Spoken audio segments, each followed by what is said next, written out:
We arrived on Ralthaka Prime under the glare of twin suns, our diplomatic shuttle slicing through the amethyst skies with a quiet hum. As Earth's appointed envoy, I stood at the viewport, adjusting my collar, my breath steady but mind racing. The Virellians weren't just another alien race, they were apex predators, conquerors dressed in ceremonial armor, masters of dominance displays. The peace summit wasn't just negotiation, it was survival theater. We were expected to come crawling, meek, desperate for detent. That was the narrative they'd prepared for. But Earth doesn't kneel. The landing pad was a glistening terrace carved into the side of a crystalline mesa. Dozens of alien dignitaries lined the platform, including the Virellian High Claw delegation, hulking forms draped in scaled cloaks and glinting war medals. But the showstopper stood at the center of their formation. The Scarcal. A biological weapon dressed in diplomacy. 12 feet of coiled muscle and death, engineered by generations of Virellian breeding to be the perfect apex predator. I could feel the tension as we descended the ramp. Behind me, the rest of the delegation held steady, their nerves cloaked in diplomatic training. But when the carrier doors opened, silence fell like a dropped blade. From the shadows padded Sasha, our tiger. Born in the wilds of India, raised in protected sanctuaries, and trained under Earth's highest interspecies behavior programs. She wasn't enhanced. She didn't need to be. She walked forward, muscles flowing beneath striped fur, golden eyes burning like the sun. She paused beside me, sat, and let out a low exhale. Not a growl. Not a roar. Just a presence. The Virellians shifted. The Scarcal tensed. And just like that, Earth had spoken without saying a word. The Scarcal locked eyes with Sasha, its slitted pupils narrowing as it assessed her. Its body was built for intimidation, segmented armor plates shifting with each breath, jagged claws twitching like it was moments from pouncing. It let out a low, vibrating growl that echoed across the glassy floor of the summit chamber. Sasha didn't react. She remained still, ears forward, tail flicking once, subtle, deliberate. She didn't see a rival. She saw a creature trying to dominate by instinct alone. And Sasha had never bowed to instinct. The Virellian warriors behind their high claw grew restless, some stepping forward, uncertain if this silent confrontation was an insult or a challenge. Their commander, Vote Laren, hissed something sharp in his native tongue. It didn't need translation. The threat was clear. I took one step forward and raised a hand calmly. We thought it appropriate, I said, that our representative of Earth's spirit be present, just as yours is. Vote Laren's eyes burned. That beast is no diplomat. Neither is yours, I replied, voice calm but firm. Yet here we are. For a moment, the room stood still, an invisible line drawn in tension. The arbitral corps' neutral envoys watched with unreadable expressions, their translucent robes fluttering in the artificial breeze. It was theater, yes. But every second on that stage could rewrite the script of peace or war. Then the Scarcal lowered its massive head. Not submission, but recognition. Sasha gave a lazy blink in return and yawned. And just like that, the temperature shifted. Vote Laren said nothing more. He turned and walked toward the grand chamber where talks would begin, his predator following silently behind. I looked at Sasha. Let's show them, I whispered, that Earth doesn't play by anyone's rules. She stood, and we followed. The summit chamber was a marvel, towering spires of translucent crystal stretched high above, refracting light into prismatic rivers across the polished floor. Alien flora bloomed in recessed alcoves, their petals shifting colors with atmospheric changes. The arbitral corps, beings of pure intellect and neutrality, floated silently in their observation orbs above us, recording every movement, every word. Talks commenced with formalities. Virellian honor chants, interspecies oaths, and the usual diplomatic choreography. But the real negotiations unfolded beneath the surface. It wasn't about treaties or trade. It was about dominance, perception, and fear. Every pause, every glance, was a calculated strike. Sasha lay beside me, her flank rising and falling in steady rhythm. She looked like she was asleep, but I knew better. Her ears twitched with every subtle shift of air, every footstep of the Scarcal across the chamber. The Virellian predator didn't pace like a bodyguard, it stalked like a sentinel, as if waiting for a weakness to appear. That's when I noticed the youngest among the Virellians. Smaller than the others, with narrower armor and sharper eyes. A tactician, perhaps. He wasn't staring at me. He was staring at Sasha. Not in fear, but curiosity. Fascination. When a break in the session came, he approached. His movements were measured, respectful. I rose slightly, hand near my waist, just in case. He stopped a few feet away. "You do not leash it," he said, his voice low, almost reverent. "She isn't a thing to leash," I replied. "She chooses to be here. We respect her freedom." He tilted his head, something shifting behind those alien eyes. For a moment, I saw understanding. Not all of them saw us as prey. That made things interesting. Night fell quickly on Ralthaka Prime.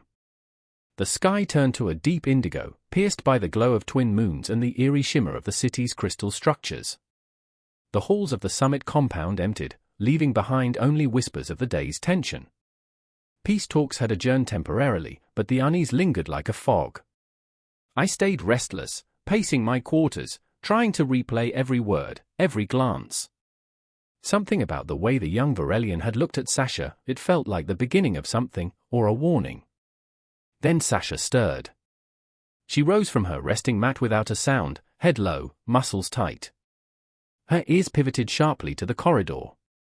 No growl. No urgency. Just alertness, the kind that said something was wrong. I grabbed my jacket, strapped the emergency con to my wrist, and followed. When Sasha moved like that, you didn't question. You followed. She led me down winding corridors, past empty halls and silent courtyards, her paws silent on the polished floor. We entered the garden wing, an open-air sector bathed in moonlight and mist, overgrown with alien vegetation that swayed gently in the breeze. That's where we found it. A Virellian envoy. Face down. Dead. Blood soaked the crystalline tiles beneath him, dark and still warm. His throat had been torn open, not by a weapon, but by something primal. Not clean. Violent. The scent of fear hung in the air, sharp and metallic. Sasha sniffed once, then looked into the garden's shadows, ears forward. It wasn't her. It wasn't the Scarcal. Someone else was hunting. And they wanted to start a war. I tapped my comm, voice low. Security breach. Confirmed fatality. Unknown assailant. Someone's trying to end the peace. By morning, the summit compound had transformed from a diplomatic haven into a fortress on edge. Guards from all factions patrolled the corridors with weapons unholstered, scanning every corner like a war could erupt from the walls. The Virellians were the first to accuse, naturally. One of their own lay dead, and we had brought a predator to the party. A convenient scapegoat. I stood before a tribunal of diplomats, flanked by arbitral observers and a silent Sasha. She didn't do this, I said flatly. The wound says otherwise, Vote Laren snapped, baring his teeth. A throat torn out by claw. Savage. Undisciplined. That is your earth creature's nature. Sasha looked up, calm, unbothered. She could smell the lie in the air. I raised a data pad. Security feeds don't lie. Time-stamped. Sasha was with me in the compound, nowhere near the garden during the murder. That caused a stir. The arbitral orbs pulsed softly, registering the data. Vote Laren hissed, but didn't argue. He knew the core would verify the truth. Still, tension hung thick. And one question remained: if it wasn't Sasha, and it wasn't the Scarcal, who was it? Back in the control room, I dug deeper into the footage. Fast-forwarded through hours of static, searching for the smallest clue. Then I saw it. A figure. Slender. Cloaked. Humanoid. Moving through the restricted garden level hours before the body was found. Too small for a Virellian. Too smooth for arbitral. Definitely not human. I froze the frame. Two glowing eyes. Forward-facing. Predatory. Yulari. Extinct, or so we thought. Exiled manipulators, long banished from galactic politics. If one was here, this summit was more than just a negotiation. It was bait. An Earth had walked right into the trap. The compound locked down within the hour. No one in, no one out. The arbitral core moved swiftly once I presented the footage. A Yulari on Ralthaka Prime wasn't just a security breach, it was a galactic scandal. The peace talks teetered on collapse, and with them, the fragile balance between Earth and the Virellians. One wrong step, one more death, and war would ignite. I stood on the edge of the observation deck, watching the stars pulse beyond the dome. Sasha sat beside me, tail curled, ears twitching. She was restless, sensing the pressure in the air, the tremor in the walls. I knelt beside her, running my fingers gently over the thick fur behind her ears. "We need proof," I whispered. "Or this whole thing burns." She blinked slowly, then rose without hesitation. I didn't need words. I unlatched the emergency corridor door, one that led out into the perimeter wild zone. No cameras. No patrols. Just raw terrain. She vanished into the dark. 2 hours passed. Then the alarms flared. I rushed back into the grand chamber, where guards and envoys had gathered in confusion. Sasha had returned, but she wasn't alone. The Skarkal stood beside her. There was no fight between them, no challenge. Just purpose. They were stained with blood not their own, and between them lay a broken corpse, dragged in silence and laid before the assembly. The Yulari assassin. Sasha stepped back. The Skarkal did the same. Two apex predators, once symbols of power and intimidation, now acting together, hunters of truth. The room fell silent. Even Virellian said nothing. Because in that moment, everyone understood. Predators don't seek war. They protect their own from those who prey in shadows.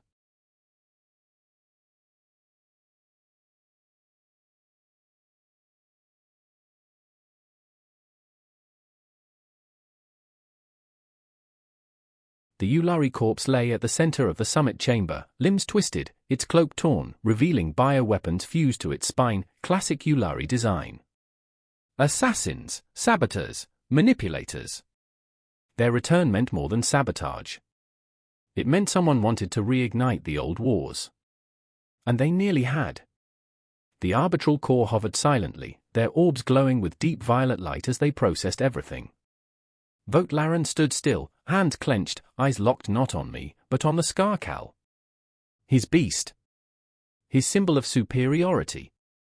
Now stained with the blood of an enemy neither of us had expected. He approached, slowly, and knelt beside the body. Examined the implants. Then looked up at me. "We were both hunted," he said, voice heavy. "And both survived." I nodded. Predators understand each other, don't they? He rose, stepped beside me, and to the astonishment of the chamber, extended his arm. I clasped it. The arbitral core officially declared the Yulari threat a violation of neutral space, and in response, the peace treaty between Earth and the Virellians was not only signed, it was expanded. Joint monitoring pacts. Mutual defense clauses. Shared intelligence. Not built on trust. Built on earned respect. Before we departed, I walked with Sasha through the garden again. The same spot where the body had first been found, now silent and clean. She walked ahead, tail flicking with each step, then turned back and looked at me. "You knew," I said, smiling. "From the start." She blinked slowly, then looked toward the stars. We boarded our shuttle at dawn. The Skarkal stood on the landing pad, watching us go. We had come with words. They had come with threats. But in the end, it was the predators who spoke the loudest. And the galaxy finally listened.